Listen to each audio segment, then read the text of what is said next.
So, you may have heard by now, there was a fight this past weekend at the Rockets-Lakers game, and both of the key players involved are still being asked about it. Chris Paul talked on camera, so we will start there. Take a listen. That's tough. Somebody spit on you, to play this long, and that has never happened, but it is what it is. Fellas got to get ready for Utah tomorrow, and I get ready for the Clippers on Friday. Rajon Rondo spoke off camera to ESPN, and he said, this is the only time I'm going to address this. And he made the point that he didn't spit intentionally. He noted that he had a mouth guard on. He was talking about how his body language didn't match someone who had spit. So he said this, he goes, 1, if I spit on you, bottom line, there isn't going to be no finger pointing. If you felt that I just spit on you, then all bets are off. So his point with that is, if he really had spit on Chris in the way Chris felt he did, wouldn't have Chris just punched him as opposed to point fingers and sort of mush him in the face. Second part of this. 2, look at my body language. If I spit on you on purpose, I'm going to be ready for a man to swing on me. You ain't gonna have my hands on my hip and my head looking away at someone if I spit on them. And indeed, that certainly was his position at that moment. All right, let's go to the next quote here. He says, of course, the NBA went with his side because I got 3 games and he got 2. Everyone wants to believe Chris Paul is a good guy. They don't know he's a horrible teammate. They don't know how he treats people. Exasperating, spitting are 2 different things. So I think he's talking about how he was just sort of talking really vociferously and that spit came out as opposed to spitting. He comes out and says, I spit, and the media sides with that. Tracy McGrady. Lucky you, man. That's a lot. It is a lot.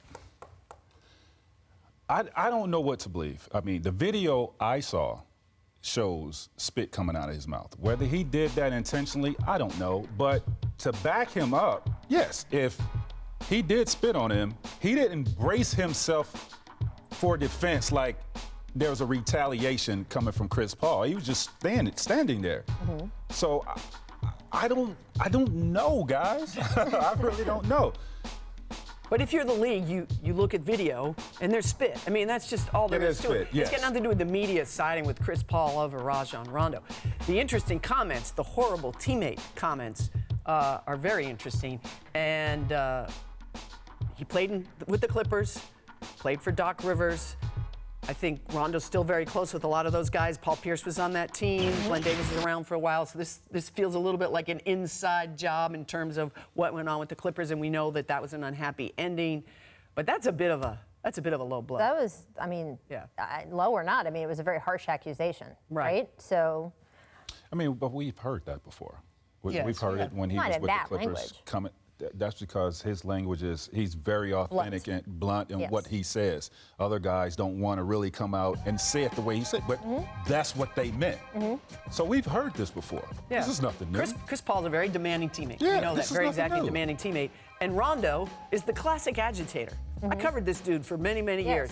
He does not care. He likes this sort of thing. I'm sure he doesn't like the 3 games, but he's an agitator, and this will benefit him more than it will benefit Chris Paul, because this is the world he likes to live in. Right. Well, this certainly makes him feel, this gives him the persona that a lot of people do like about him, right? He's tough. He won't back down to anyone. Never backs down. Learn that from KG. All of that stuff, right? Yep. That kind of thing. This idea of sort of, did he spit, didn't he spit? I mean, I remember saying that night, hey, there's going to be a lot of discussion about whether he spit on purpose, right? And when he's talking about, did the media side with one player or the other? I think the media has been just showing the video, right? And it's tough because the video shows what it shows. He talked in that quote when he was talking to ESPN about how, was it manipulated? I don't think that's NBA Phantom Cam video, so I don't think that's the case, but I do think that maybe he's frustrated because he feels it did not show his intent the way he wanted to. I mean, honestly, it should have been more than 3 games.